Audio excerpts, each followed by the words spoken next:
Ang balangaw. Naguntat ang ulan, nagsiga ang adlaw. May nakita si Sarah sa langit, balangaw.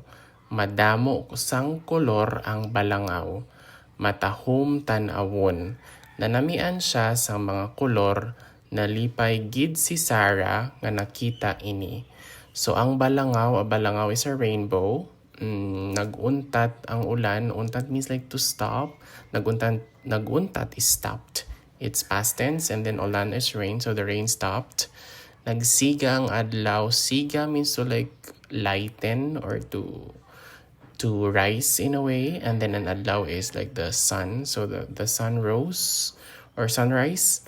May nakita si Sarah sa langit. Nakita is like so there is something that Sarah saw in the langit or in the sky or in the heavens. It's a balangaw or a rainbow. Madamo sang kolor ang balangaw. When we say madamo, it's like many, and then color is color. So many colors, or the rainbow has many colors, balangaw. Matahom tan-awon. Matahom means pretty or beautiful. Tan-awon is to like watch or to see. So it's beautiful to look at it. It's beautiful to watch it.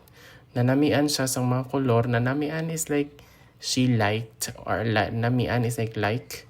So nanamian siya sa mga kolor. So she liked the colors. Nalipay gid si Sarah. So nalipay means like happy.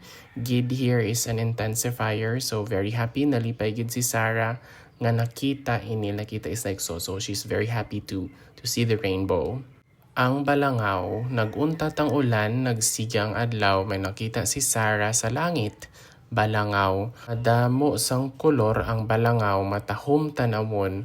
Nanamian siya sang mga kolor. Nalipay gid si Sarah nga nakita ini. Ang balangaw.